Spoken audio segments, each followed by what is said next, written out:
Ah bon, vous êtes réticent face aux médias? Bah vous avez peut-être raison, mais est-ce que vous avez seulement une idée de l'ampleur de leur propagande? The sharing of biased and False news has become all too common on social media. Des dizaines de chaînes qui sont censées être indépendantes, qui répètent mot pour mot la même phrase. Est-ce que c'est de l'information ou un script à ce niveau-là? Ah là, tu parles des États-Unis, moi je suis en Europe, je m'en fous un peu, c'est pas le même pays, C'est parce que tu penses qu'en France on est épargné. Faut savoir que dans les faits, c'est un petit peu 5 milliardaires qui contrôlent l'ensemble des médias.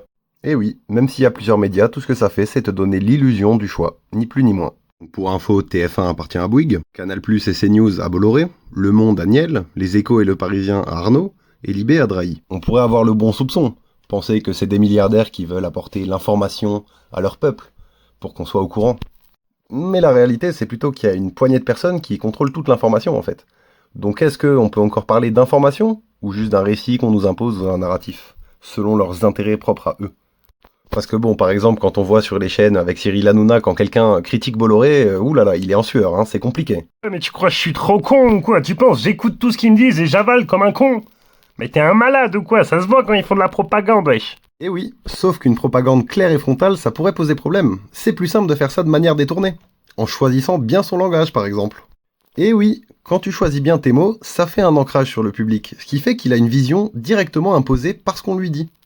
Alors attention, ça veut pas dire qu'on peut pas réfléchir par rapport à ça, ça veut simplement dire qu'on nous place directement dans un cadre de lecture. Ce cadre de lecture n'est pas immuable. Cependant, si tu regardes sans trop te poser de questions, ça peut avoir un gros impact. Peut-être pas sur toi directement, mais imagine au stade d'une population. Statistiquement, ça va forcément influencer des gens. Parce qu'il y a des personnes qui rentrent chez eux le soir, qui se posent devant le journal, et puis qui regardent un film, et c'est tout. Et ils n'ont pas forcément d'autres sources d'informations, et en plus cette source d'information a une crédibilité. Forcément, si ça fait des années que t'écoutes, tu vas y croire. Bon, c'est juste parce que quand t'es journaliste, tu peux pas être totalement objectif. Bah oui, toi aussi t'as un cadre de lecture, donc c'est peut-être normal que ça t'influence un petit peu dans ta manière de présenter les informations, non? Oui, alors c'est à peu près sûr qu'ils ont un prisme, parce que forcément on reste humain, et se détacher de l'entièreté de nos expériences, nos croyances, etc., c'est très très compliqué. Mais ce que je veux dire et ce qui est important à soulever, c'est qu'en fait ce prisme, il a tendance à être toujours dans l'extrémité et sans aucune forme de nuance. Alors, après c'est vrai que de temps en temps ça peut être compliqué de pas être dans l'extrémité. Par exemple pour un journaliste européen, ça va être compliqué de justifier l'invasion de l'Ukraine par la Russie. En fait, c'est juste que les journalistes ont un camp, quoi, au final, tu nous fais chier pour rien, là. Ah, si seulement c'était si simple. Le problème c'est qu'il y a un vrai rôle politique et économique là derrière. Simplement en choisissant la manière dont on présente les informations, ça peut complètement changer l'opinion du public. Et l'opinion publique, même si on dirait pas comme ça, c'est super important. Parce que si t'as réussi à faire avaler ton narratif, tu vas pouvoir faire ce que tu veux et justifier beaucoup de choses. Donc par exemple, on va parler de l'Amérique, le fait de désigner des ennemis en dehors, ça permet de justifier des budgets de défense qui sont complètement colossaux. Je pense que l'exemple le plus parlant, c'est l'Irak en 2003. Forcément, on est dans la suite du narratif du 11 septembre où les musulmans sont diabolisés pour être des terroristes. Du coup, ce qu'on nous a dit en 2003, c'est que Saddam Hussein avait des armes de destruction massive. Ça a été martelé par les médias et donc forcément, ça a servi de justification morale. Cette justification morale, elle a servi à envahir le pays, afin de chercher les armes de destruction massive, qui, spoiler, n'ont jamais été trouvées puisqu'elles n'existaient pas. Bah, c'est peut-être juste un manque d'informations, Alors oui, il y a un manque d'informations sûrement des deux pays les plus qualifiés dans le renseignement, c'est-à-dire les États-Unis et Israël. Oui, sûrement. Mais au-delà de ça, si on se pose la question du pétrodollar, c'est-à-dire les accords qui ont été faits pour que tous les échanges de pétrole soient réalisés en dollars, afin de maintenir l'hégémonie du dollar.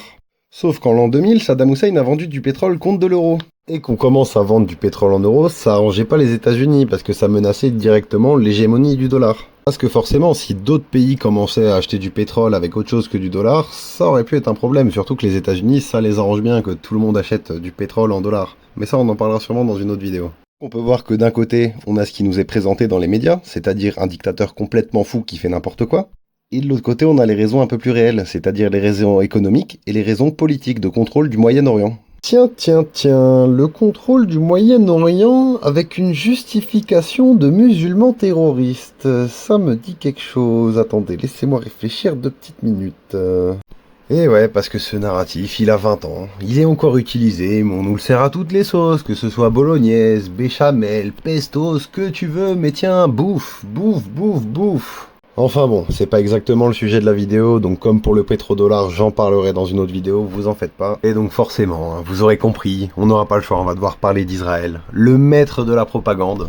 Et ouais, parce que là, pour le coup, ça fait des mois et des mois qu'ils ont bien utilisé les mots à leurs avantages, donc c'est parti, on va voir un petit peu tous ces exemples ensemble. Parce que bon, déjà, ce qu'il faut savoir, c'est que Israël ne fait jamais de bombardement. Ils font que des frappes ciblées, des frappes chirurgicales, des opérations d'élimination. Par contre, pour ce qui est du côté palestinien, là, forcément, on va nous parler d'attaques barbares, de massacres, d'attentats. Et voilà, donc encore une fois, rien que sur la manière de parler, on nous indique déjà qu'il y a un côté où c'est des terroristes et un autre côté où c'est l'armée la plus morale du monde, qui ne tuerait jamais un enfant, ni un civil. Et ensuite, dans le registre de deux mots qui veulent dire la même chose, mais qui ont un usage différent, on dit que ce sont des otages israéliens, et en face, ce sont des prisonniers palestiniens.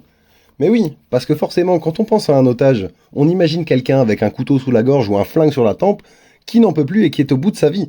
En revanche, quand on pense à un prisonnier, on a l'image soit d'un homme en noir et blanc, soit en orange, qui est derrière des barreaux parce qu'il a fait un crime, il attend son procès, et puis basta.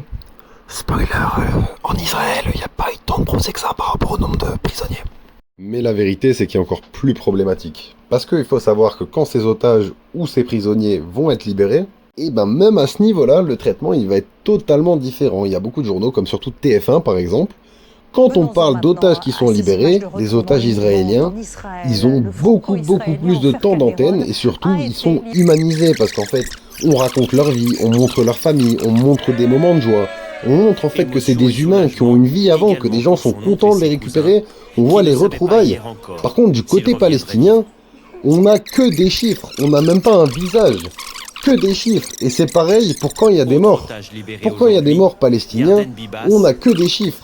Alors que quand c'était des morts des soldats israéliens qui faisaient des atrocités dégueulasses, on leur faisait du temps d'antenne où on racontait littéralement leur vie. Et cette différence d'humanisation, c'est complètement fou. Enfin bon, on va pas pouvoir faire tout le tour non plus, parce que par exemple, Israël il ne va jamais attaquer, il va seulement riposter, se défendre, etc., etc. En soi, l'important là-dedans, c'est surtout de se rendre compte des principes, et de se rendre compte qu'une source d'information n'est pas toujours super fiable. Même une source d'information dans laquelle on a pu avoir de la crédibilité pendant des années, qui est un service public ou autre, ça ne veut pas dire qu'il n'y aura pas ce genre de détournement, qui peut être plus ou moins subtil. Donc voilà, ne vous faites pas avoir, prenez toujours vos précautions, et n'hésitez pas à en parler à vos proches, surtout ceux qui se posent moins de questions. Si par exemple vous avez des parents qui boivent un petit peu les paroles de tous les types de journaux, alertez-les.